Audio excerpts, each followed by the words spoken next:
What is one way you've seen someone screw up their life with just a couple of words?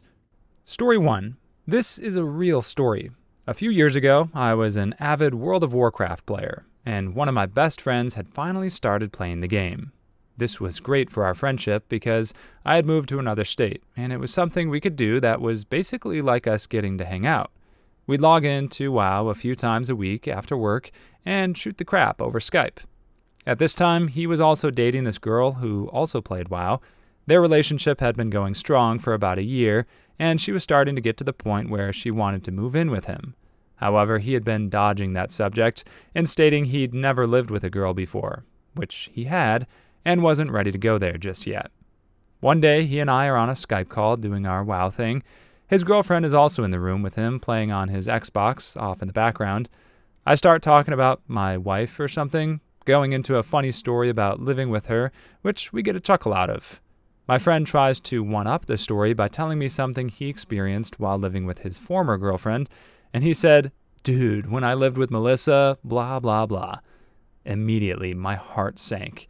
I sent him a DM via WoW that simply said, "Hey, you done messed up, dude. You just said you lived with your ex."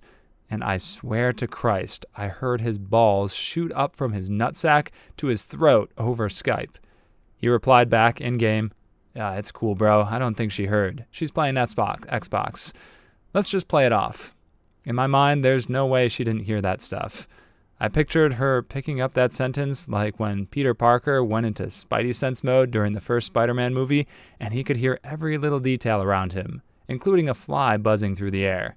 Anyway, the tone of our Skype conversation went from laughing to awkward silence pretty quickly. It's funny because I was legit nervous, even though it had nothing to do with me. My wingman instincts were in full panic mode. We played WoW for a few more minutes, and he DMs me, "Oh man, she just got up and left without even saying anything. I gotta go." That was it. He was freaking dead. Story 2. 2 days after my head cracked open, I had a really bad day. My 4-year-old daughter, who I love, wasn't picked up by her respite care family, and they were completely unreachable. My first-grade son was running a fever, so he was home from school. My daughter has anger and aggression issues, and she threw 3 gigantic tantrums that day. A social worker even came to my home and checked on us that day. I'll admit I was really mentally messed up before the car accident, but I was just depressed.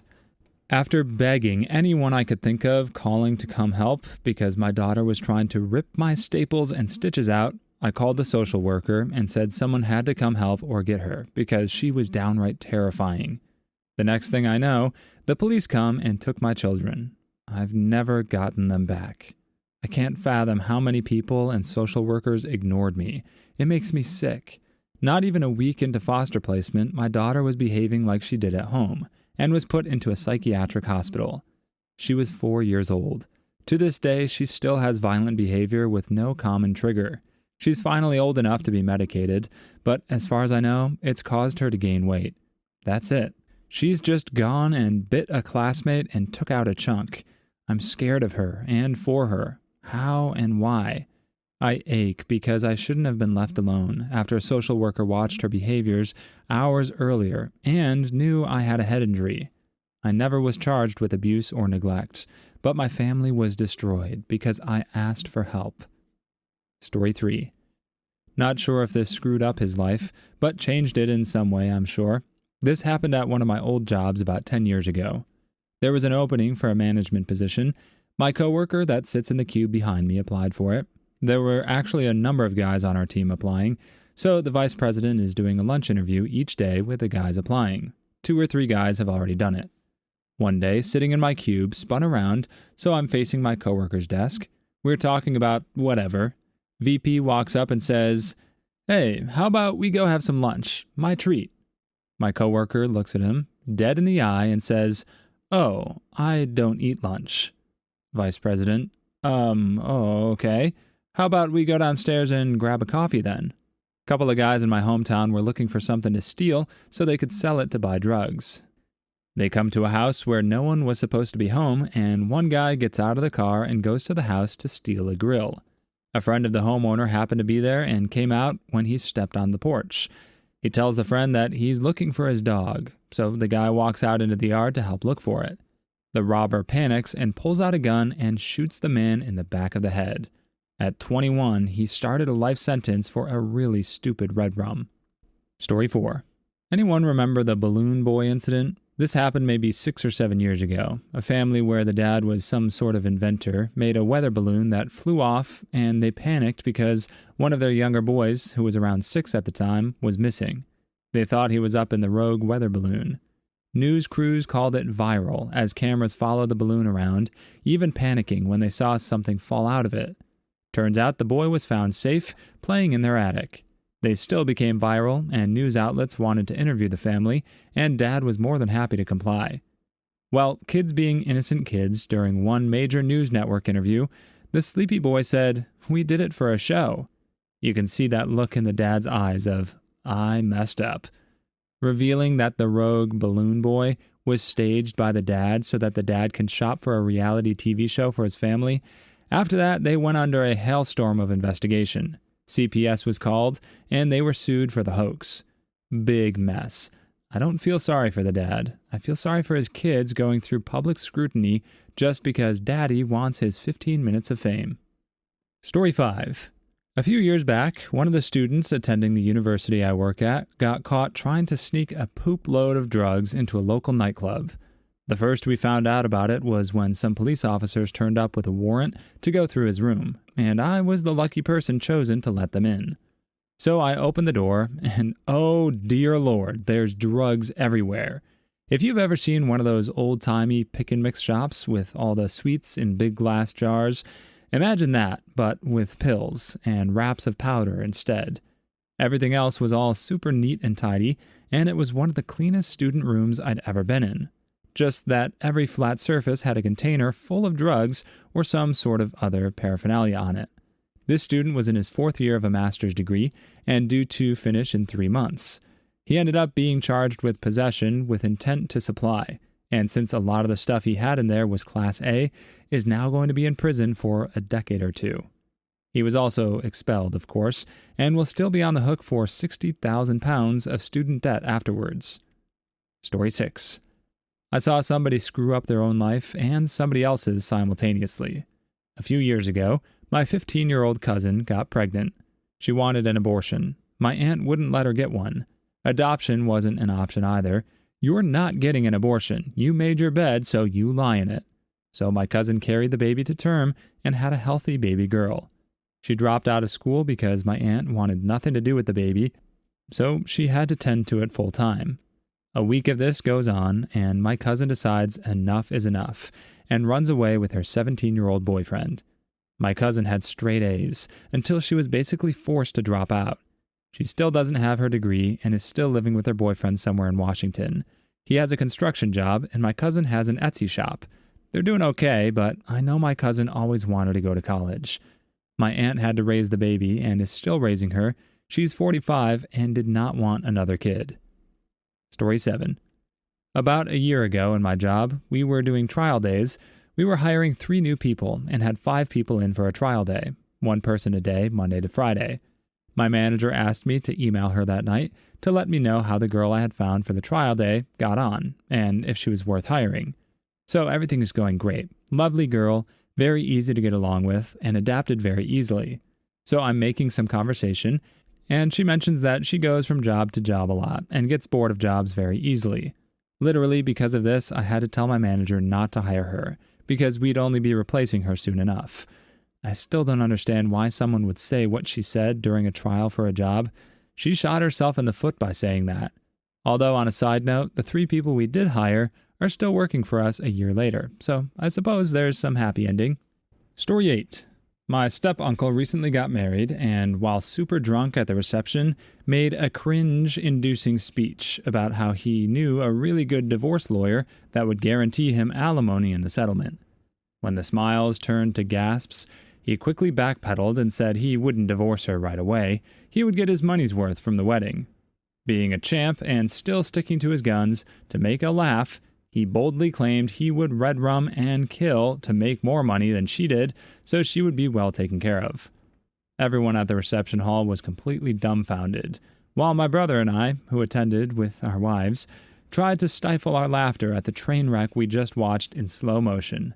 The bride cried and ran out while my uncle chased after her yelling, and I kid you not, what did I say? Story 9. My half-brother decided it was a good idea to try and rob the restaurant he worked at. Didn't wear a mask or try to hide his voice in any way. At the time, he was hopelessly addicted to crack, so he obviously wasn't thinking straight when he convinced his dealer's girlfriend to help him out. She secured a gun for him, and he was dumb enough, or desperate enough, not to check it, and didn't realize it was a BB gun. They did manage to get out of the restaurant with $7,000, but the dealer and his very large friends were waiting for them when they came out. They beat the crap out of him, took the money, and left him unconscious for the police. He got 7 years in prison for armed robbery and grand larceny. He did manage to kick his drug habit in prison, though. Story 10. Kid I went to high school with used to break into homes in his neighborhood to steal phones with his younger brother. They always did seem to have a couple of screws loose, but never thought they were capable of hurting anyone. Then one night they robbed the wrong house. As they were sneaking into the kitchen, the owner of the house came in for a late-night glass of water and caught them in the act. Unlucky for them, he also was a former Marine. They got into it, but one of the kids had a knife and started repeatedly stabbing the dude in the head. They ran off after that, but the next day they were arrested. One is still in juvie 5 years later. The other was sentenced to 30 years in state prison. Story 11. PewDiePie, he's not exactly ruined, but I think it counts. He did a video featuring the website Fiverr, where you pay $5 to people to do a lot of stuff. He paid $5 to a couple of guys who would do a silly dance along with any message. He requested the message to be "Death to all Jews" as a joke. The guys actually did it, and they got their account suspended when the video got out, and eventually got it back. The Wall Street Journal did an article based on many of his Nazi and edgy jokes, only that Wall Street Journal didn't say they were jokes, and he lost his second season of Scare PewDiePie and other things, and now it seems like Wall Street Journal was running a war against YouTube. Story 12. My sister and her husband started doing crack. Both lost their jobs. They lost their house, moved across the country with their kids, who hated them for their big mess-ups. Sister decides to get sober after getting a DUI. Husband kicks her out for it. She moves back with nothing but the clothes on her back and gets sober. Kids move out to be with her a year later. She gets her life in order and is now in the process of buying a house. Husband works now just to support a drug and alcohol habit while living in his mom's house. So even though she ruined her life pretty bad for a while, she managed to get her stuff back together. Story 13. Guy from my school went to rob a corner shop at knife point. He pulled up with his push bike, went into the store, and threatened the shopkeeper with a knife to give him all the money in the register. The shopkeeper refused, and the robber was too pussy to do anything, so he grabbed a pack of gum and ran out. 20 minutes later, the robber realized he left his bike behind in his panic, so he went back to get it. This was at the same time the police were questioning the shopkeeper on the incident. They swiftly arrested him there and then. I think he got 2 years for stealing gum at knife point. Story 14. My friend got stopped for a DUI. He told me he was sober when we left, but when we stopped for the cop, he told me he actually had been drinking. He managed to pass all the field sobriety tests and even a conversation with the cop for like 15 minutes. The cop was going to let him off with a speeding ticket, he was speeding, and asked my friend to sign the ticket. My friend said no. The cops arrested him and took him to jail, where they gave him a breathalyzer, discovered he was over the limit, and then wrote him up for a DUI. Story 15. Friend got married right after high school, left for boot camp, and deployed soon after. Gave his wife power of attorney. She destroyed his credit and put him $200,000 in debt in 8 months. They divorced, but his CO advised him to just give her whatever she wants to keep her quiet. So now he's also paying alimony. It sucks because he only joined the military to pay for college, but now he's afraid he won't be able to afford it even with a GI Bill. Story 16. Varner from Survivor screwed up pretty badly. He was about to be voted off the tribe and was making one last plea to let him stay on, when he brought up how there is deception in the tribe, because one of the tribe members hadn't told everybody that they were transgender. He outed the guy on national television, was immediately voted off, and was fired from his job after the episode aired because of how much hate he got from that. Story 17. Huffing paint. My college buddy was an affable stoner type who liked psychedelics, weed, and drinking. He was broke, so he got into huffing paint over the summer. He passed out with a plastic bag full of spray paint over his face and ended up depriving his brain of oxygen, and is now mentally disabled due to brain damage. Like drooling, slurring, can't tie his own shoes, or perform basic life tasks level disabled. Story 18.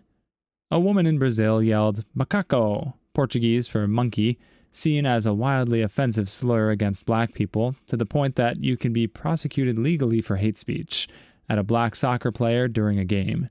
Not knowing that she happened to be on the Jumbotron at that moment, she lost her job due to it and became a complete social pariah, destroyed her life with just one word. Story 19. I once watched someone talk themselves out of a job. They were giving a presentation to a senior client in which they were providing update information on the last 3 months of work in a particular project stream. Their presentation consisted of them stating that they didn't know what they were talking about, had done no investigation work, and had made up their own story. Yes, that is a quote. Story 20. One of my friends ordered crack from the dark web.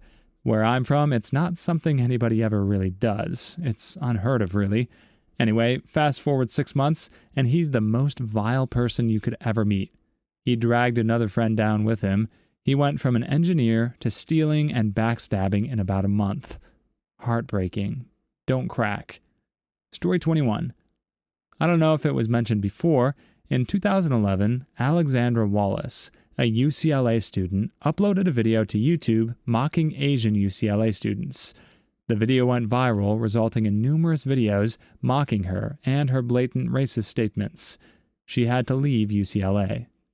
Story 22. I had a friend in university who was built to be a cop. He was an athletic machine. He could run for miles and was genuinely passionate about justice. Sophomore year, he started hanging out with stoners and decided that he ain't no copper. Please leave your stories in the comments. I'd love to make a video of them in the future.